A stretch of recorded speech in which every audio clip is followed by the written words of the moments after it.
speaker is Evan Smith from the Institute for Advanced Studies, and tell us about the new SU2 anomaly. Thank you. So, in 4 dimensions, there's a familiar anomaly that says that an SU2 gauge theory with a single multiplet of fermions in the spin half representation of SU2 is inconsistent. So today's lecture is based on a new paper with the same title as the lecture with Juvin Wang and Xiaogang Wen.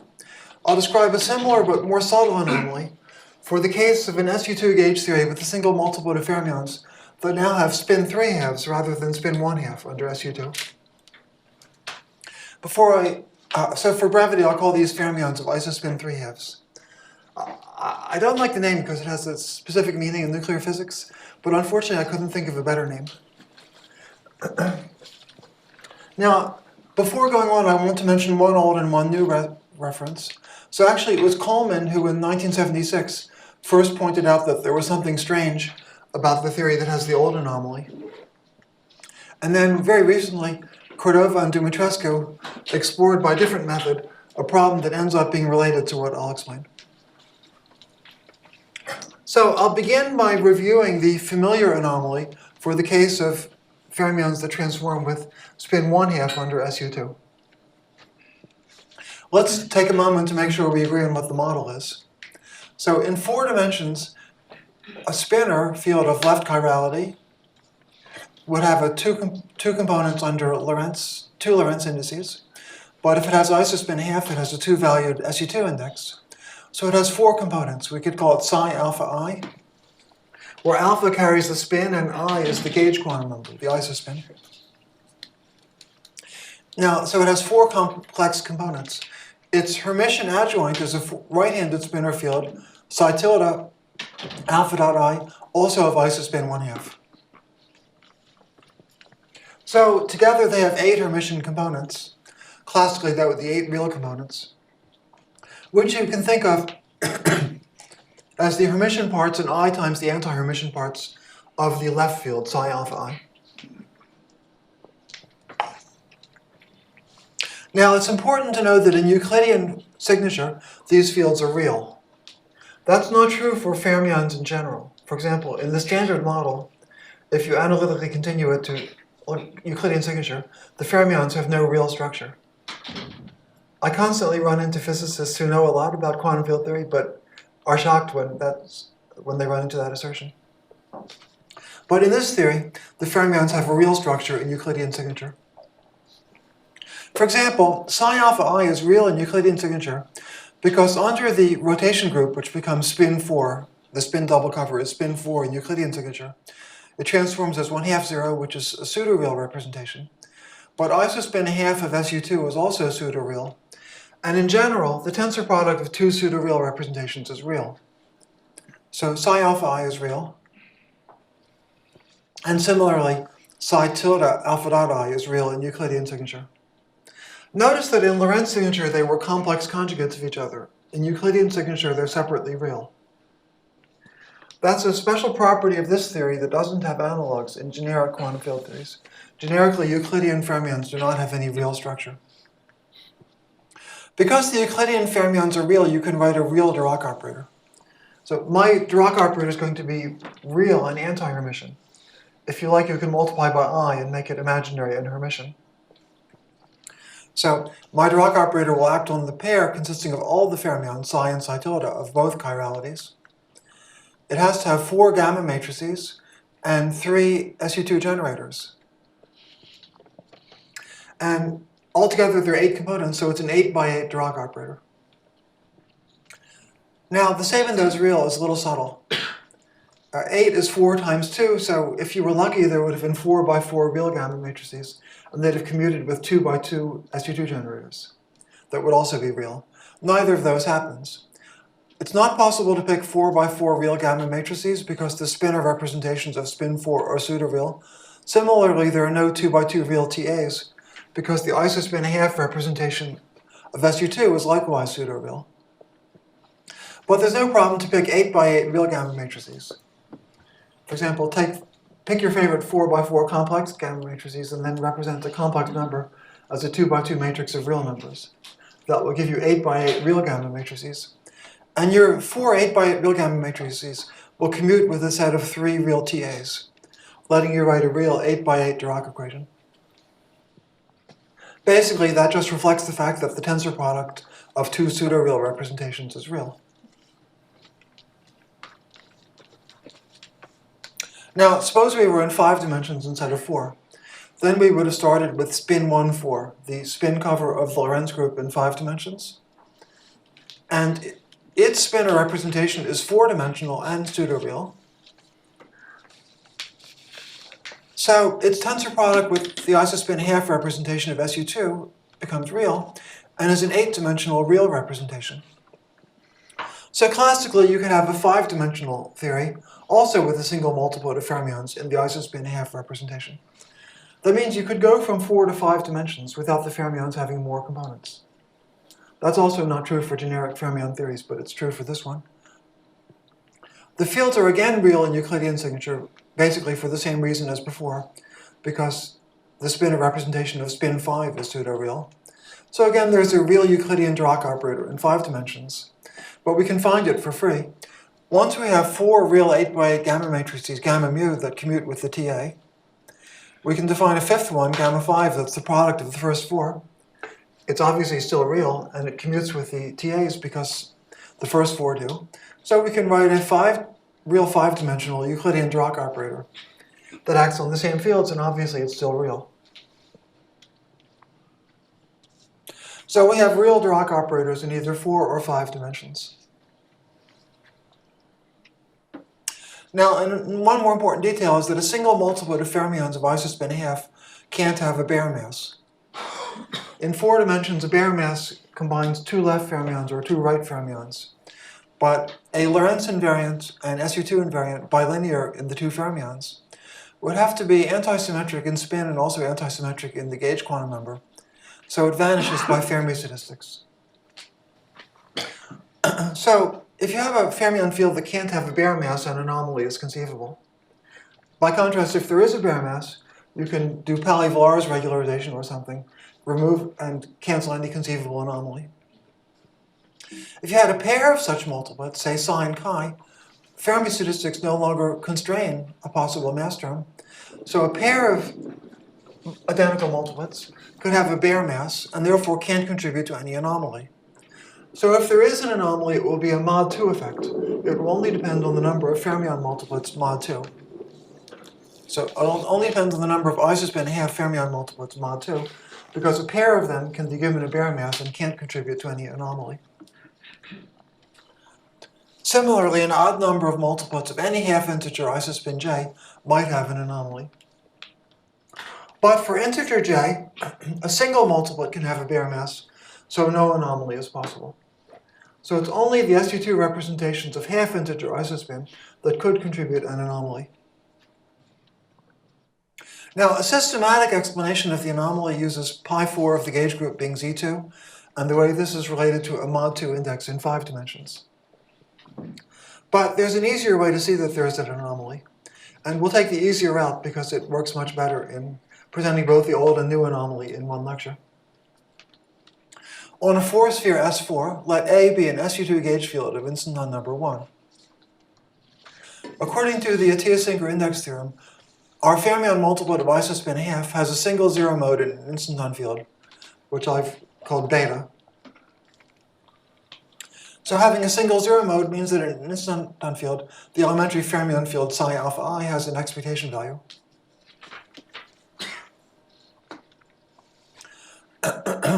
Well, that expectation value obviously violates the symmetry of -1 to the f that acts as -1 on fermions and +1 on bosons. So this is an anomaly. The quantum path integral is not invariant under a classical symmetry. But actually here we can view it as a breakdown of gauge invariance, because -1 to the f can be viewed as a gauge transformation, namely the gauge transformation by the central element -1 in SU2, which acts as -1 on a fermion of isospin half, while leaving invariant the gauge fields, since they have isospin 1. So the anomaly can be viewed as a breakdown of SU2 gauge invariance. Now, to determine if a fermion of isospin J contributes to this anomaly, we just count zero modes in an instanton field. From the index theorem for isospin J, this is the number of such zero modes, and there's an anomaly when that number is odd. By the way, it's always an integer for half integer J, despite the 1/3. It's odd precisely if J is of the form 2n plus a half. So fermion fields in those representations of SU2 contribute to the anomaly. So if there's an anomaly for isospin 1/2, 5/2, 9/2, and so on, this anomaly doesn't occur for isospin 3/2, 7/2, and the like. But later in the lecture, we'll have a more subtle anomaly for isospin 3/2. So a theory free of this anomaly has an overall even number of fermion multiplets of isospin of the form 2n plus a half. Now, in general, fermion anomalies in 4 dimensions are, when perturbative anomalies are absent, more subtle global fermion anomalies in 4 dimensions, like this one, are always related to a topological invariant in 5 dimensions. That follows from the general relation of fermion anomalies to the eta invariant in 1 dimension more. So in the present case, the 5-dimensional topological invariant that's relevant is the mod 2 index. So briefly, there's a mod 2 invariant for every theory of fermions because the fermion action is anti-symmetric by Fermi statistics. Think of the fermion action as a bilinear form in a fermion field that has, well, it's a field, so it lives in an infinite dimensional vector space. But by Fermi statistics, this bilinear form is anti-symmetric. Now look at the canonical form of an anti-symmetric matrix. There are non-zero modes that come in pairs, 2 by 2 blocks like I've drawn, and there are zero modes that are not necessarily paired. That's the canonical form of an anti-symmetric matrix. The number of zero modes can change only when one of the skew eigenvalues, A, B, and so on, becomes 0 or not 0. And when this happens, the number of zero modes jumps by 2. So the number of zero modes, mod 2, is always a topological invariant whenever you can write a fermion Lagrangian. And it's called the mod 2 index. If you wonder why this universal invariant is not better known, the reason is that in many theories, you can show that it's identically 0. And in many other theories, it's not 0, but it's the mod 2 reduction of an integer-valued index. So although this invariant exists universally, you can go through much of your life without knowing about it because it often either it's 0 or else it's related to something you know better. But today we're discussing a problem where you have to use this invariant precisely. Now, what I explained in my original paper is that the anomaly in this 4-dimensional theory is given in general by the mod 2 index in 5 dimensions. Concretely, let M be a Riemannian 4 manifold with metric G and some background gauge field A. Well, we also have a spin structure, so we can consider fermions. We consider the fermion path integral in the presence of the background fields. Let phi be a gauge transformation and/or diffeomorphism of the background fields. To decide if the fermion path integral is phi invariant, we construct a 5-manifold known as the mapping torus. So the construction is most simple if phi is a symmetry of the bosonic background, which was true in our example where phi was just -1 to the f, which acted trivially on bosons. In that case, you just take a 5-manifold, which is M times a unit interval, and you glue together the two ends using the symmetry phi. So you glue a point here to wherever it maps to under phi over here. That makes a 5-manifold. And if phi is a gauge transformation as well as a diffeomorphism, you identify the fields here with their gauge transforms over here. So the diffeomorphism plus gauge transformation phi lets you glue together the ends to make a 5-manifold together with an SU2 bundle. If phi isn't a symmetry, you have to work a little bit harder. You let G and A be T dependent. Remember, our 5-manifold is M times the unit interval where T runs from 0 to 1. So you let G and A be T dependent so as to interpolate from G and A at T equals 0 to their transforms at T equals 1. This is harder to draw, so I didn't really try to, but this is a t-dependent metric that interpolates from something here to its conjugate by diffeomorphism over here, and then you glue as before. So anyway, we use a diffeomorphism plus gauge transformation to construct a 5-manifold that we might call a semi-direct product of M times a circle with the metric and gauge field G and A. It's an ordinary product if phi is a gauge transformation only, but if phi acts non-trivially as a diffeomorphism, this is more like a semi-direct product. It's a 5-manifold that's fibred over a circle with the fibers being copies of M. Then the general claim is that the anomaly under phi in the original Fermion path integral is the mod 2 index of the isospin J Dirac operator on this 5-manifold. So I won't explain the general proof, but we'll check out this claim for our example. For our example with -1 to the f, since -1 to the f acts trivially on bosonic fields, the 5-manifold is just a product, and the gauge field on M times a circle is just a pullback from M. Namely, the gauge field is independent of t and has no component in the t direction. The -1 to the f means fermions are periodic and going around the circle. So in this example, we can trivially compute the mod 2 index. A fermion zero mode on M times a circle must have zero momentum along the circle, so it comes from a fermion zero mode on M. And conversely, every fermion zero mode on M can be promoted to a zero mode on M times a circle. So the number of zero modes on M times a circle is the number of zero modes on M.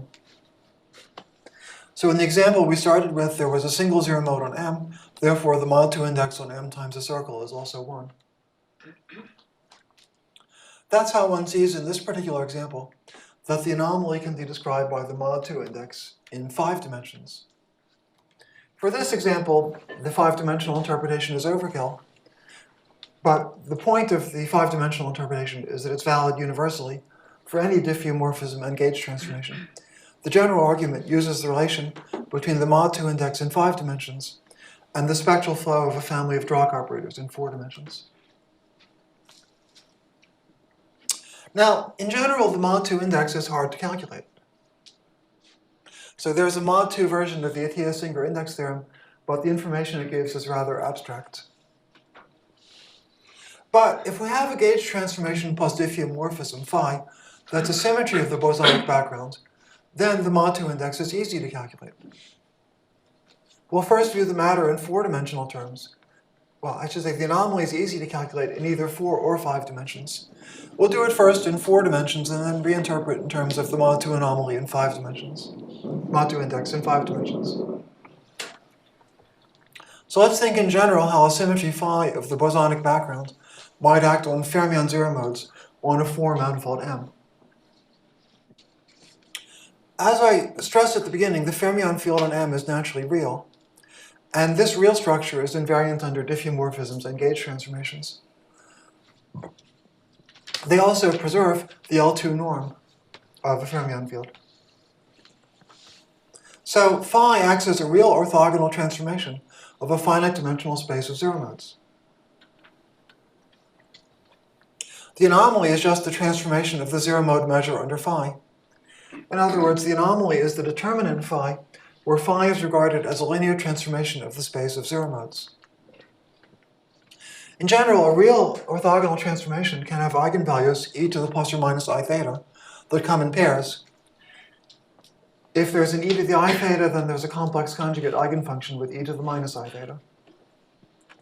There can also be real eigenvalues 1 and minus 1 that are not necessarily paired.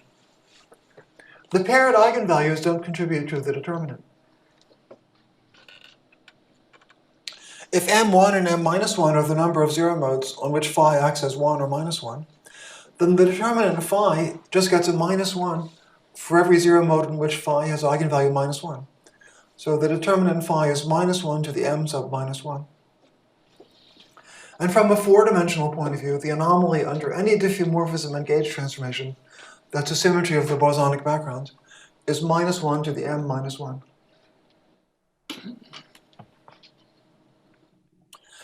Note that the total number of zero modes mod 2 is M1 plus M minus 1.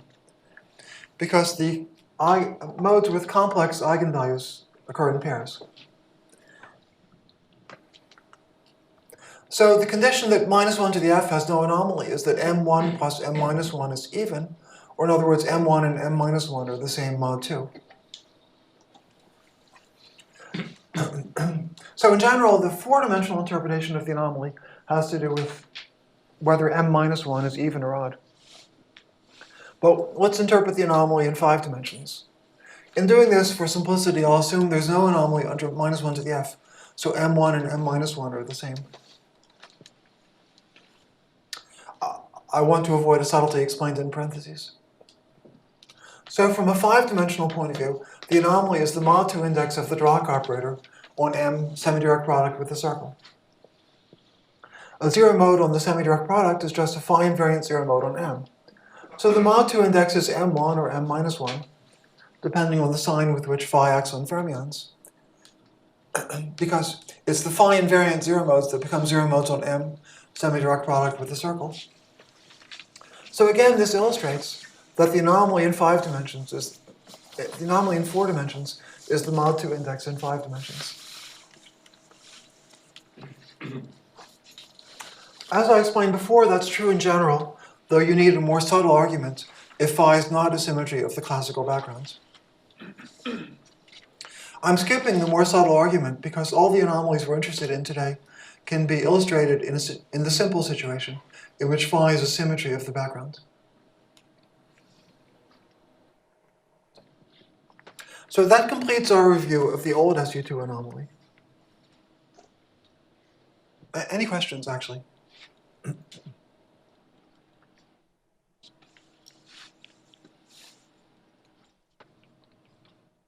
So now we're going to navigate towards the new anomaly. So we consider an SU2 gauge theory in which all fermions are in representations of half-integer isospin, and all bosons are in representations with integer isospin. In our discussion so far, we didn't need that. We could have had fermions of integer isospin. They didn't contribute to the anomaly, but they might have been present. Now we're going to assume they're not present.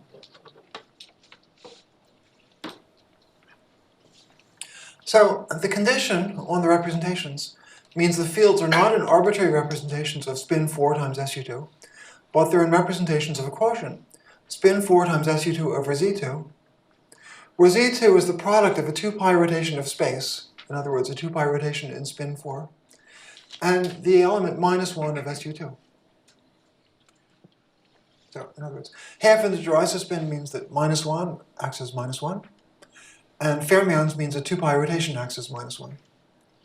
So, the fermions that satisfy this are invariant under this Z2, and likewise, the bosons that satisfy this are invariant under it. So, our condition on the spin, how the spin is correlated with the SU2 quantum numbers, means that all fields are in representations of this group. So, such a theory can be formulated on a 4-manifold M without a spin structure, with only a weaker structure that I'll call a spin SU2 structure. A spin SU2 structure is a connection whose structure group is this, with the property that if you forget SU2 and project to SO4, you get the Riemannian connection for some Riemannian metric on M. So a spin SU2 structure lets you parallel transport the fermions that we assume are actually present, the particles we assume are actually present, fermions of half-integer isospin and bosons of integer isospin. Well, sorry, to state perhaps more easily this sentence, a spin SU2 structure has the property that if you have a particle that has no gauge quantum numbers at all, which therefore has to be a boson according to this, it's parallel transported by the Riemannian connection. So a spin SU2 structure is built from the Riemannian connection and an SU2 gauge field locally, but globally it fits together in this. So spin SU2 structures have an analog for U1 that might be more familiar. Consider a U1 gauge theory in which fermions have odd electric charge and bosons have even electric charge. For instance, if there were no neutrons and we made nuclei from protons only, ordinary matter could be described by such a theory. And that also means that any condensed matter problem in which the nuclear spin isn't important can be described by such a theory.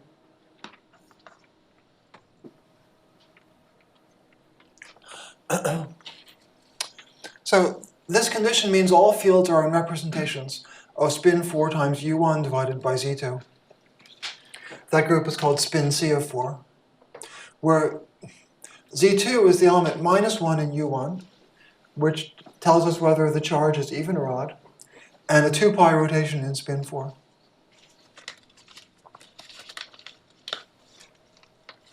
So a theory with this property, that fermions of odd electric charge, bosons of even electric charge, can be formulated on a manifold with a spin C structure, which is the spin, it's the U1 analog of a spin SU2 structure that I defined a moment ago. That's a spin C of 4 connection that, acting on neutral objects, becomes the Riemannian connection.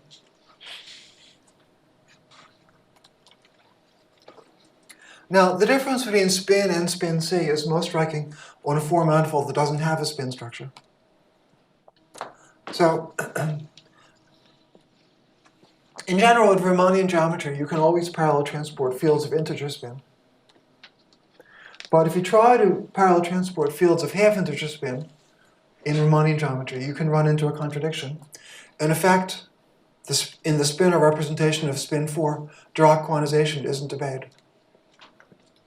You have to compensate for this by coupling the fermions to a U1 gauge field that also violates Dirac quantization by compensating amounts. That makes a spin C structure. Concretely, the U1 gauge field in a spin C theory doesn't obey conventional Dirac flux quantization, which would say that the flux through any 2 manifold C is an integral multiple of 2 pi. Rather, the flux over 2 pi is equal mod an integer to a half of a topological quantity called the second Stiefel-Whitney class, integrated over C. So this number is either a half or 0, and the flux is either an integer, as in Dirac's case, or it's a half plus an integer, in case a neutral fermion would have been obstructed topologically.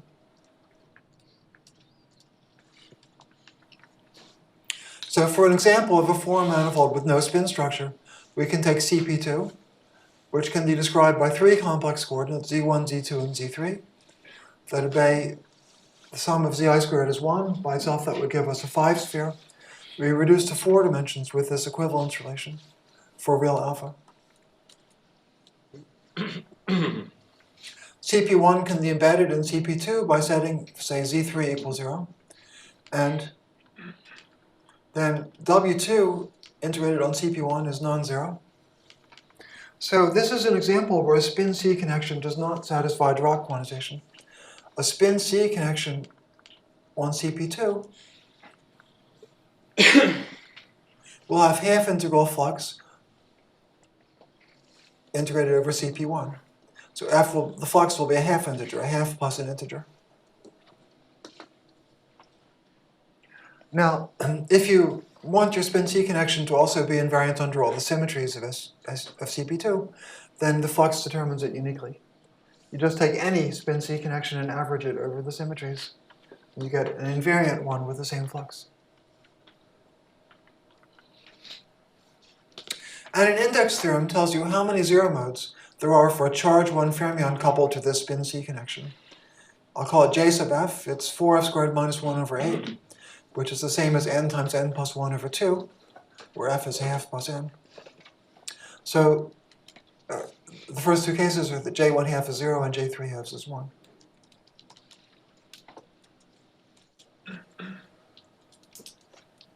So that was a spin C structure on CP2.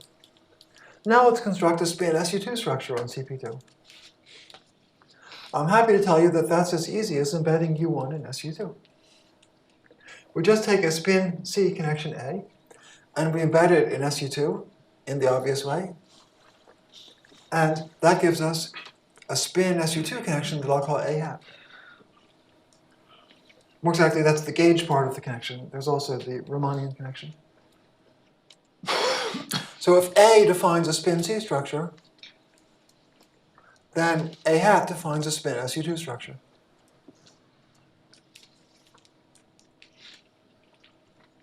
Well, let's count the number of fermion zero modes for a fermion interacting with this spin SU2 structure. That's easy to do because of the way the spin SU2 structure came from the spin C structure. For example, suppose we have a fermion of isospin half. Well, it has two components that couple to A with strength 1 or minus 1. So it has two components of electric charge 1 and minus 1, and they see flux F and minus F. So the number of modes will be JF plus J minus F, which happen to be equal because JF is quadratic in F.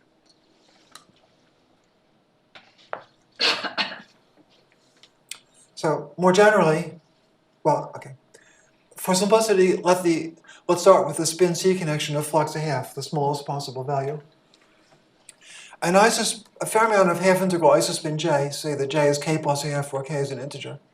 It has components of electric charge. The maximum is 2J, the minimum is minus 2J. And they jump by 2s. And the values are all odd integers. And a fermion of charge Q interacting with the spin C structure of flux F sees an effective flux F hat, which is F times Q, which is Q over 2. So to get the number of fermion zero modes in the spin SU2 structure, we just sum JF hat, which was the number of zero modes for a fermion that sees flux F hat, over the effective values of the flux, which range from J to minus J, and doing that sum with this formula for JF. Sorry. Okay, well, doing that with the formula for JF that we had a little while ago, F squared, 4 squared minus 1 over 8 or something. Anyway, doing the sum, we find that in the spin SU2 case, this is the number of zero modes. That's for J equals K plus a half. And that number is actually always an even number, even integer. So there's no anomaly in minus 1 to the F in this example. For example, J1 half is 0 and J3 halves is 2. Though there's no anomaly in minus 1 to the F, it's not hard to find a combined diffeomorphism plus gauge transformation that does have an anomaly. Let phi be the symmetry of CP2 that acts by complex conjugation on the complex coordinate Zi. It's not a symmetry of any spin C connection on CP2 because it reverses the orientation of CP1, so it changes the sign of the flux. And since the flux was a half integer, it can't be 0. So there's no phi invariant spin C structure. But there's no problem with the phi invariant spin SU2 structure because the spin SU2 structure has components of equal and opposite flux. So we just combine the diffeomorphism phi with an SU2 gauge transformation that exchanges the components with positive or negative U1 flux. So we take this gauge transformation. That also changes the sign of the flux. So the product of phi times W is a combined diffeomorphism and SU2 gauge transformation that does leave fixed the spin SU2 connection A hat.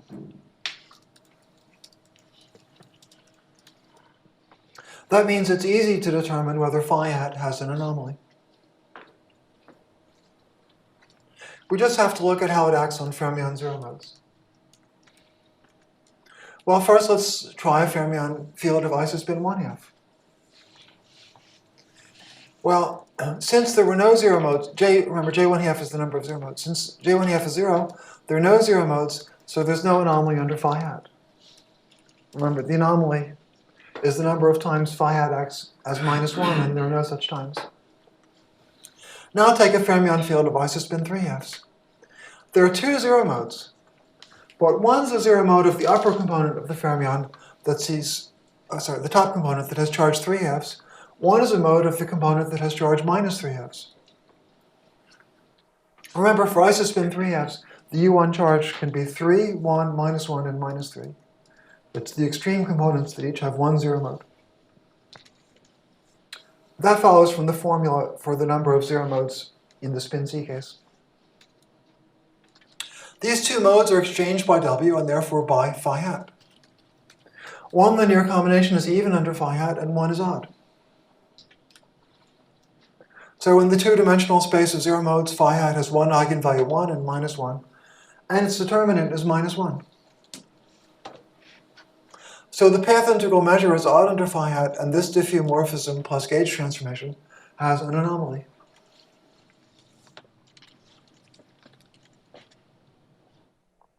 So we can give the anomaly a 5-dimensional interpretation in a way I described earlier. We glue together the two ends of CP2 times an interval, as in this picture we had before, to make the mapping torus CP2 semi-direct product with a circle. But now it's not a trivial product because we're considering a non-trivial diffeomorphism plus gauge transformation. So it's now a more interesting 5-manifold. It comes with a spin SU2 structure. A fermion zero mode on CP2 semi-direct product with a circle is a phi hat invariant zero mode on CP2. Since there's precisely one such mode, the mod2 index is 1, so the anomaly in the fermion path integral on CP2 is measured by a mod2 index on the 5-manifold. Of course, earlier I gave a general explanation of why that would be so. Now, using formulas from previous slides, you can generalize this to any half integer j. You learn that the anomaly receives a contribution from fermion multiplets of isospin 4r plus 3 halves, and not other values. So for example, this anomaly occurs for isospin 3 halves, 11 halves, 19 halves, but not for 7 halves, 15 halves, and so on. Now, we considered two examples. One was the 4-sphere with the SU2 bundle of incident on number 1. Then there was this funny example of CP2 with a certain diffeomorphism plus gauge transformation. And from these two examples, we found two anomalies. Well, if we considered more examples, would we find more anomalies? The answer to that question is no, in the following sense. First of all, the mod2 index in 5 dimensions for a fermion of any isospin j is a cobordism invariant, meaning it vanishes on any 5-manifold Y with spin or spin SU2 structure if Y is the boundary of a 6-manifold Z over which the appropriate structures extend. So that's part of a general story. As I showed more than 30 years ago, fermion anomalies in D dimensions are always governed by an eta invariant in D plus 1 dimensions.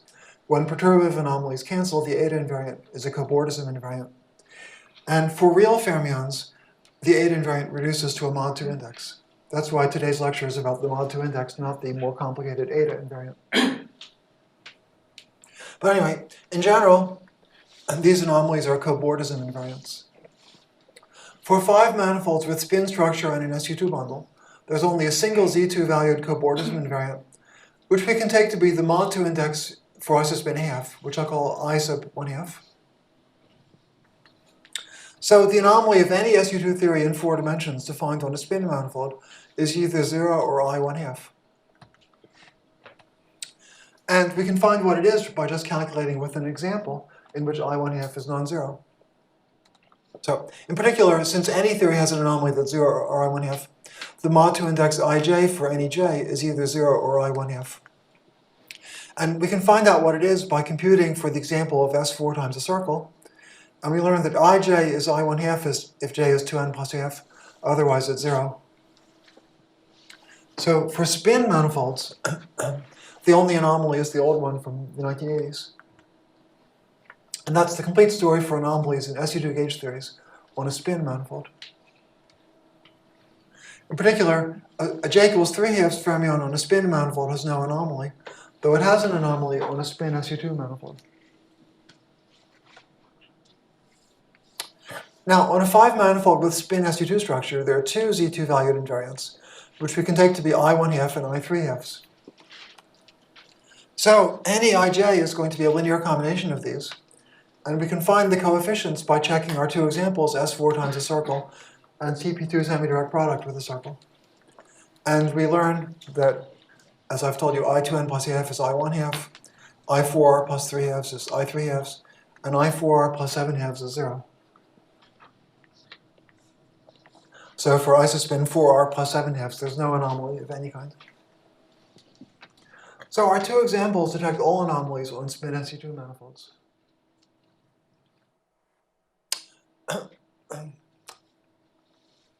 Now, there's another way to look at the spin SU2 anomaly, which shows it's never an anomaly in gauge invariance only. It's always an anomaly in a combined gauge transformation plus diffeomorphism. That was true in our example. When we found the anomaly for the spin SU2 structure on CP2, it was not an anomaly in a gauge transformation alone. We had complex conjugation, a diffeomorphism, plus a gauge transformation, and we found an anomaly there. Well, there's another cobordism invariant in 5 dimensions, which can be defined without a spin SU2 structure, and having a spin SU2 structure doesn't keep it from existing. That's the integral of a product of Stiefel-Whitney classes, W2 and W3. So this is a cobordism invariant that you can form from the geometry only, or if you like, from gravity only, without the gauge theory.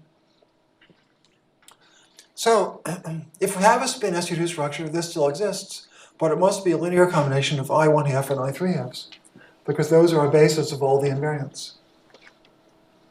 You can determine the coefficients by checking the two examples S4 times a circle on CP2 semi-direct product with a circle, and you learn that I3/2 is equal to J. I think most of you who haven't seen the mod 2 index before will have trouble fully appreciating this formula. The proof is kind of trivial from what I said, but I don't think there are formulas quite like it in the math literature, and I think most mathematicians familiar with the mod 2 index would be a little surprised at a formula like that, because ordinarily there isn't a cohomological formula for the mod 2 index. As I told you, the information provided by the Anti-Symmetric theorem about the mod 2 index is a little abstract. This is a much more concrete and elementary formula for the mod 2 index than you ordinarily have. It certainly came as a surprise to me.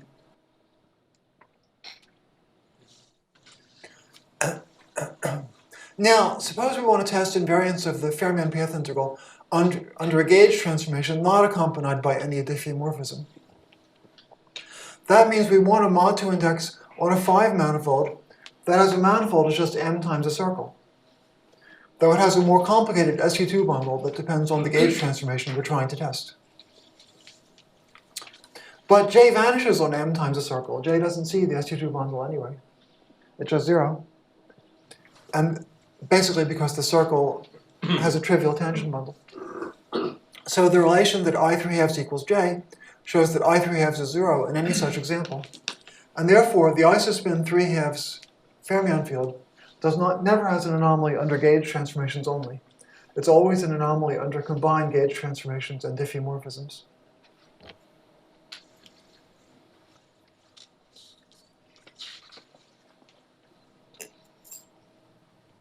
A theory with the old SU2 anomaly is simply inconsistent.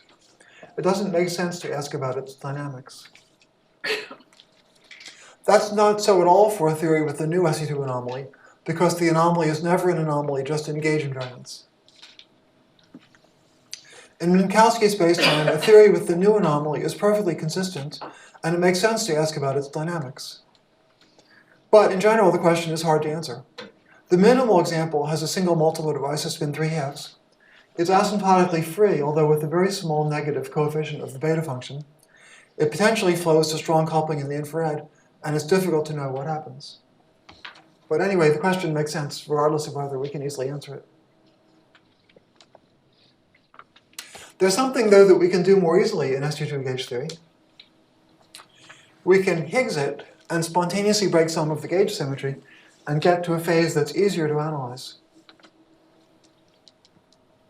In a spin SU2 theory, the Higgs field has to have integer isospin, because all bosons have integer isospin. So, for example, we can add a bosonic field phi of isospin 1. And if it's a real boson of isospin 1, its expectation value will reduce SU2 to U1, or more exactly, it will reduce spin SU2 to spin C, which means it will reduce a theory that locally is an SU2 gauge theory to a theory that locally is a U1 gauge theory. Globally, the story is more complicated, but on a Minkowski space, you can describe it by just saying that SU2 is reduced to U1. But Higgsing of a spin SU2 theory that carries the new anomaly produces a U1 theory with unusual properties.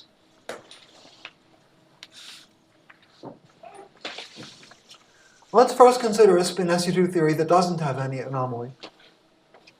For example, to avoid trouble, include 2 fermion multiplets of isospin 1/2. Well, we could have had 0, but let's take 2. After symmetry breaking to U1, this theory has fermions of electric charge 1 and magnetic charge 0. We'll say the charges are 1, 0. Actually, that's why I need the fermions. I wanted to have fermions of electric charge 1. But I put in 2 multiplets so that there's no anomaly. They could even have bare masses. The theory also has a 'Topf-Polyakov monopoles, which classically have spin 0. Because the classical 'Topf-Polyakov monopole solution is rotationally invariant, which quantum mechanically corresponds to spin 0. As first shown by Jakiv and Rebbe, the monopoles can have unusual quantum numbers under global symmetries because of fermion 0 modes. You have to find the fermion 0 modes, interpret them as quantum operators, find a representation space for the 0 modes, and you get a very funny answer for global quantum numbers. But in this example, the fermion 0 modes have angular momentum 0 and don't affect the spin of the monopoles. So the monopoles are spinless bosons of charges 0, 1. Electric charge 0 and magnetic charge 1. You can also make a dion of charges 1, 1 by bringing together a charge fermion and a monopole. Usually a fermion plus a boson make a fermion, but here, if you take account of the angular momentum in the electromagnetic field between the monopole and the fermion, the charge 1, 1 dion is again a boson, like the monopole. So this theory has electrically charged fermions and magnetically charged bosons. However, suppose you can find a U1 theory in which the 0, 1 monopole and the 1, 0 electric charge are both fermions. Taking account again of the angular momentum in the field, a 1, 1 composite is now a fermion again. So this has been called all fermion electrodynamics, in which the basic charges, irrespective of their charge, are fermions.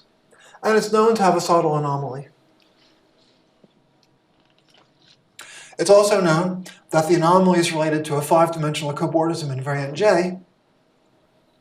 And I explained to you the somewhat surprising fact a few moments ago that the mod 2 index for isospin 3/2 is also equal to J.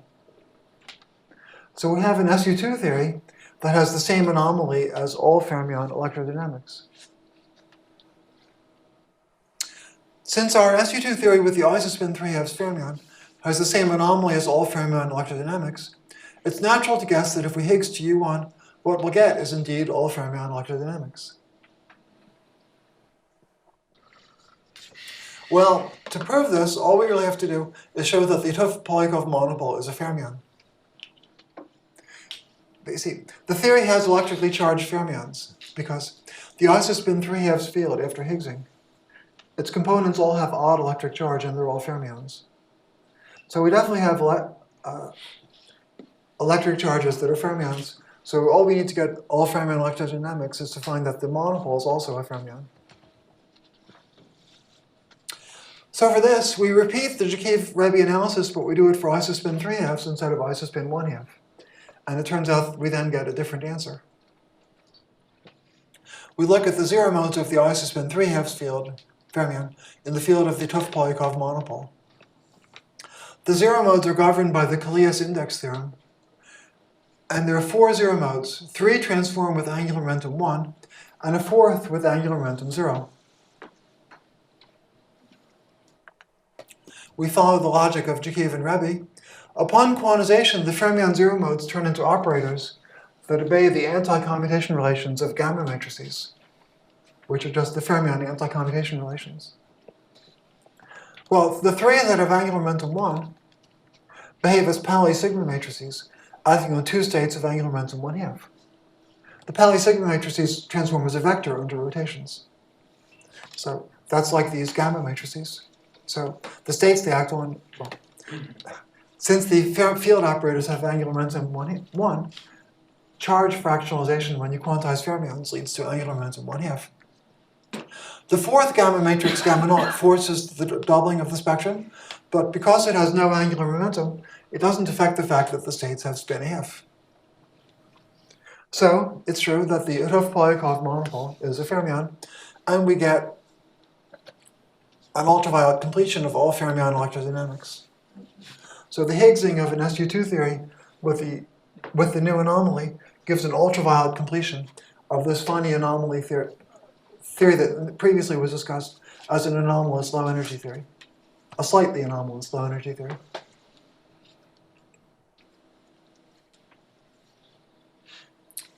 Now, although a single fermion multiplet of J equals 3/2 on a spin SU2 manifold is inconsistent, it does provide a boundary state for a 5-dimensional gapped or topological theory in which the partition function on a 5 manifold without boundary is -1 to this W2, W3. That statement is a discrete version of anomaly inflow. Anomaly inflow is the statement that an anomalous theory in D dimensions that on its own would not be physically sensible might be physically sensible on the boundary of a D+1 manifold. So in the case I'm talking about today, well, there's a routine way to do it where the D+1 manifold has SU2 global symmetry. But the more interesting way to do it uses this non-trivial identity between the mod2 index and W2, W3. So it's then possible for the bulk theory to have no SU2 at all. The SU2 is an emergent gauge symmetry only on the boundary. And the funny theory with the isospin 3s fermion can be a boundary state for a 5-dimensional gap theory with this partition function. A careful argument is a little too long for now, so I'll refer to the paper on which the talk is based. But the intuitive idea, as I've already said, is that since the spin SU2 theory has the W2, W3 anomaly, it provides a suitable boundary state for a theory with that bulk partition function. If you Higgs to spin C, this boundary state reduces to one that's already known, where it's already known that all fermion electrodynamics is a boundary state for this 5-dimensional theory. Thank you.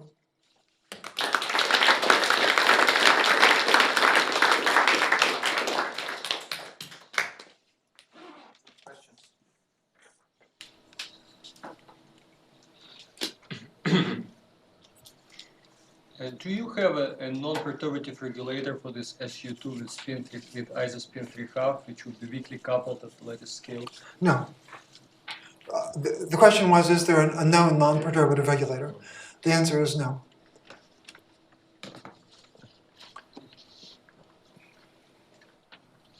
Sorry, I might have been a little too hasty. Sorry. I don't have one. But it's not completely obvious that the new anomaly is an obstruction to one existing. I might want to tell you that there is. So whenever it's supposed to make sense, there's a precise definition of the fermion integral in a background field. Yes. You will find that in the paper. No, that I understand. Well, that you may understand it, but I suspect most people here do not, for sure.